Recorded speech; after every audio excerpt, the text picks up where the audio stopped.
मेरा नाम डॉक्टर बद्रीनारायण शर्मा है। मैंने अपनी एमबीबीएस की डिग्री यानी अंडर ग्रेजुएट्स मैंने आरएनटी मेडिकल कॉलेज उदयपुर से किया है और मेरी post graduation SMS medical college Jaipur से है और मैंने super speciality M gastro surgery में अहमदाबाद म्युनिसिपल मेडिकल कॉलेज से किया है, जो कि पुराना वाडीलाल साराभाई हॉस्पिटल के नाम से भी जाना जाता है। सर्जिकल गैस्ट्रोएंटरोलॉजी डिपार्टमेंट के अंदर अपन पेट से संबंधित सभी प्रकार की बीमारियां, जिसके अंदर किसी भी तरह की बीमारी, चाहे उससे कैंसर से रिलेटेड हो या उसमें किसी भी तरह की समस्या हो, जैसे पित्त की थैली की प्रॉब्लम हो या कि कोई भी एसिडिटी इंडाइजेशन की प्रॉब्लम हो, खाना नहीं पचता हो, बार बार खाना ऊपर आता हो, और क्या है किसी भी तरह की समस्या जो पेट के अंदर हो सकती है, जैसे पित्त का बढ़ना हो और साथ में कब्जी की शिकायत रहती हो, दस्त की प्रॉब्लम रहती हो, या फिर कोई बहुत लंबे टाइम से बीमारी चल रही हो,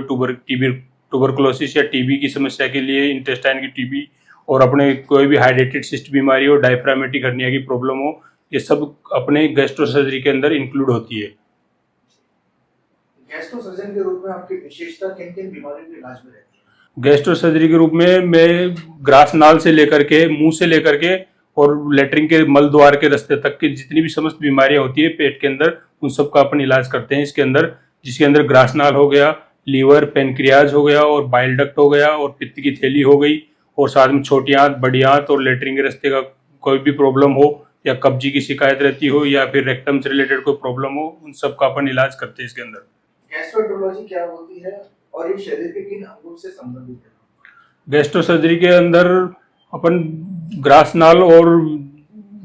और शायद में डायफ्राम की प्रॉब्लम हो, कोई डायफ्रामेटिक हर्निया हो, हाइटस हर्निया हो, रिफ्लक्स डिजीज हो और ग्रास नाल का कैंसर हो, लीवर से रिलेटेड कैंसर हो, लीवर की कोई बीमारी हो, शायद में पित्त की थैली का कोई पथरी हो, पित्त की थैली के साथ साथ बाइल डक्ट में पथरी हो, पेनक्रियाज ग्रंथि होती है, स्वादुपिंड भी बोलते हैं उसको गुजराती लैंग्वेज में,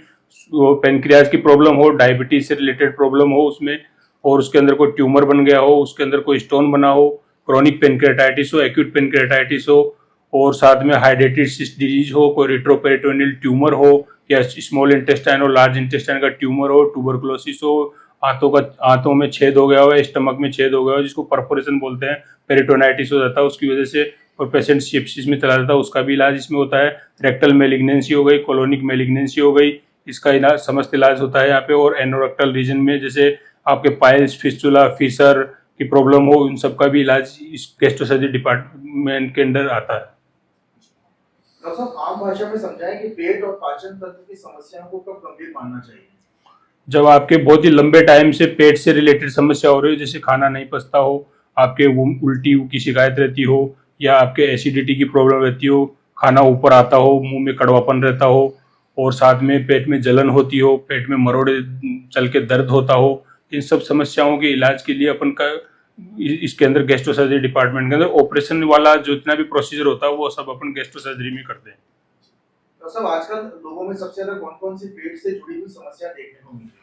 आजकल जो इन जनरल काफ़ी प्रॉब्लम हो गई, अपनी सेडेंटरी लाइफ स्टाइल की वजह से अपनी बहुत सी प्रॉब्लम होती है जो पेट से जुड़ी हुई होती है, और आजकल खान पान में भी चेंज हो गया है। आजकल अपन काफ़ी फ्राइड चीज़ें और खाते हो, और साथ में पिज्ज़ा बर्गर वगैरह यूज करते हैं, या फिर अपनी लाइफ स्टाइल बिल्कुल ऐसी हो गई जिसमें अपने वर्किंग आवर्स अपने सिटिंग वाली ज़्यादा होता है, मूवमेंट वाला काम कम हो गया है, उसकी वजह से अपने बहुत सी पेट की प्रॉब्लम्स होने लग गई है। और दूसरा खान पान चेंज हो गया है, जैसे अपन की फास्ट फूड्स ज़्यादा खाते हैं तो वो अपने को शरीर के अंदर नुकसान करते हैं, उसकी वजह से पित्त की थैली में पथरी होना, पित्त का कैंसर होना, पेनक्रियाज का कैंसर होना, बाइल डक्ट का कैंसर होना, लीवर वाली प्रॉब्लम कैंसर होना, लीवर खाना नहीं पचना, स्टमक का कैंसर होना, और छोटी आंत और बड़ी आंत की समस्या होना, जो विशेष रूप से जो नॉन वेजिटेरियन लोग होते हैं, जो मांसाहार ज़्यादा यूज करते हैं, उनके अंदर ये ट्यूमर होने की संभावना ज़्यादा रहती है, कोलन मेलिग्नेंसी, जो बड़ी आंत की मेलिग्नेंसी होती है वो। तो ऐसी सब समस्याओं का इलाज अपने गैस्ट्रो सर्जरी डिपार्टमेंट के अंदर ऑपरेशन, जो कि दूरबीन या चीरे वाला, दोनों टेक्निक से होता है अपने पास। किन परिस्थितियों में मरीज को दवाइयों से नहीं बल्कि सर्जरी की जरूरत पड़ती है? जब बीमारी आपकी काफ़ी लंबी हो जाए, आपको उसको अवॉइड करते जाते हैं तो वो बीमारी लंबी हो जाती है, ऐसी सिचुएशन में फिर वो उसके अंदर कुछ जैसे इनिशियली स्टेज में कैंसर होता है, उसके कोई लक्षण आते नहीं है, लेकिन धीरे धीरे जब वो बीमारी बढ़ जाती है तब जाके अपन उसका इलाज कराने की कोशिश करते हैं, तो जब तक आपकी बीमारी काफ़ी बढ़ चुकी होती है। इसलिए जब भी आपके शुरू में ही कोई समस्या होने लग जाए, तो हल्की सी भी कोई समस्या हो पेट से रिलेटेड, तो तुरंत डॉक्टर की सलाह लेनी चाहिए उसके अंदर। लेप्रोस्कोपी छोटी चीरे वाली सर्जरी और ट्रेडिशनल सर्जरी में क्या अंतर होता लेप्रोस्कोपिक सर्जरी के अंदर जिसको आमतौर में दूरबीन की सर्जरी बोला जाता है, इसके अंदर बहुत छोटे छोटे चीरे लगते हैं, जिसके अंदर 5 mm 10 mm के चीरे लगते हैं, जो कि मतलब अराउंड 0.5 सेंटीमीटर और 1 सेंटीमीटर के अराउंड इंसिजन लगते हैं, जिसके अंदर बाद में ऑपरेशन के बाद में बहुत ही कम निशान बनते हैं और आपके पेट की सुंदरता बनी रहती है। उसके अंदर बड़ा है, और जबकि चीरे वाले में आपको चीरा लंबा लगता है, उस वजह से थोड़ा स्कार बनता है, उसकी वजह से आपका पेट का रूप चेंज हो जाता है। गैस्ट्रो से जुड़े हुए इमरजेंसी केस कौन-कौन से होते हैं जिनमें तुरंत अस्पताल जाना बहुत जरूरी है? पेट के अंदर कई समस्याएं होती है, जिसकी वजह से आपको तुरंत ही डॉक्टर की सलाह लेनी चाहिए या तुरंत अस्पताल में जाना चाहिए। जैसे कि आपके पेट के अंदर फुलाव हो रहा है, रुकावट हो रही है, पेशेंट के अंदर पेट फूल रहा है, आप लेटरिन नहीं जा रहे हो 5-6 दिन से, आपके गैस पास नहीं हो रहा है, और साथ में आपके कोई पीलिया की शिकायत हो रखी है, या फिर आपके कोई खून की उल्टी वगैरह हो रखी है, या फिर आपके काफी पेट में दर्द हो रहा है, असहनीय दर्द हो रहा है, और साथ में कभी पेट के अंदर दर्द की वजह से आपका बीपी वगैरह डाउन हो रहा है, बीपी कम हो रहा है, आप शॉक की कंडीशन में आ रहे हो, तो ऐसी सिचुएशन में तुरंत डॉक्टर को दिखाना चाहिए। तो आज की लाइफस्टाइल में कौन सी आदतें पेट की बीमारियों को बढ़ा रही है? आजकल जितनी भी अपनी लाइफ स्टाइल है, जैसे जो फास्ट फूड यूज करते हैं, और जो भी अपन नॉन वेज का ज़्यादा उपयोग करते हैं, साथ में अपन साफ सफाई का ध्यान नहीं रखते हैं और कोई भी गंदा पानी पी लेते हैं या फिर कोई इन्फेक्टेड चीज़ खा लेते हैं, तो उसकी वजह से अपने पेट के अंदर समस्याएं हो जाती है। और साथ में अपने लाइफ स्टाइल के अंदर चेंजेस होने की वजह से, due to sedentary lifestyle, because we can not move या we can not run, so in that situations there is a problem in the stomach and there is also problem in the rectum,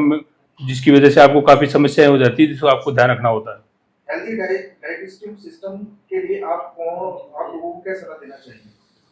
आप healthy life style के लिए आपका है कि routinely आप जो भी डाइट लेते हो सब टाइम पे लेना चाहिए। ऐसा नहीं कि मिस कर दिया आपने कोई फूड, जैसे मॉर्निंग में ब्रेकफास्ट लेना है तो लेना जरूरी होता है, आप अच्छा वाला ब्रेकफास्ट लीजिए, फिर उसके बाद में जो आप लंच लेते हो वो कंपेरेटिवली जो ब्रेकफास्ट होता है उससे कम हैवी होना चाहिए या हल्का होना चाहिए, और नाइट वाला बिल्कुल हल्का होना चाहिए। और खाना खाते अपन को तुरंत सोना नहीं चाहिए, उसके लिए कम से कम अपन को थोड़ा सा मूवेबल होना चाहिए, थोड़ा सा चलना है, वॉकिंग करना है, उसके बाद में कम से कम 2 या 3 घंटे बाद में स्लीप लेनी है। डॉक्टर साहब, आपकी सुपर स्पेशलिटी सेवाओं से इस क्षेत्र अजमेर के आसपास के मरीजों को क्या फायदा मिलेगा? अजमेर क्षेत्र में बहुत ही कम गैस्ट्रो सर्जन है, जैसे कि I think I am the second one gastro surgeon. So यहाँ पे जितनी भी पेट की रिलेटेड प्रॉब्लम होती है वो सब क्षेत्रपाल में देखी जाती है, और क्षेत्रपाल हॉस्पिटल के अंदर इसका बहुत ही अच्छा इलाज है, और इसमें सारी स्कीम्स चलती है जिसके थ्रू अपन इसका बढ़िया इलाज कर सकते हैं। और यहाँ पे लेप्रोस्कोपिक की फैसिलिटी भी है और साथ में चीरे की फैसिलिटी, दोनों फैसिलिटीज अपने पास अवेलेबल है। अच्छे इंस्ट्रूमेंट्स हैं यहाँ पे, जिसकी वजह से अपन बढ़िया सर्जरी कर सकते हैं, पेशेंट की जल्दी रिकवरी हो सकती है, जल्दी घर जा सकते हैं, और उसको आराम काफी रहेगा, उसकी कोई कॉम्प्लिकेशन भी बहुत कम होते हैं यहाँ पे। मरीज अक्सर सर्जरी से डरते हैं, आप उनका डर कैसे दूर कर सकते हैं? मरीज को सर्जरी, जो बीमारी ऐसी है जिसमें सर्जिकल ऑप्शन ही एकमात्र इलाज होता है, तो उसमें उसको डरना नहीं चाहिए, उसको इलाज करवा लेना चाहिए। यदि आप उसको जितना देर करोगे उसमें इलाज करवाने में, वो बीमारी आपकी उतनी बढ़ती जाएगी, फिर उसका इलाज बाद में मुश्किल हो जाता है। जैसे कि कैंसर कंडीशन होती है, जो कैंसर हो जाते हैं, उसके अंदर आप जितना जल्दी इलाज करा लोगे तो उसमें बहुत ही छोटे प्रोसीजर में काम हो जाता है, लेकिन आप यदि उसको अवॉइड करोगे तो कैंसर बड़ा हो जाएगा और फिर उसके बाद में वो ऑपरेबल कंडीशन में नहीं होगा। फिर ऐसी सिचुएशन में अपन को कीमो या रेडियो थेरेपी जैसी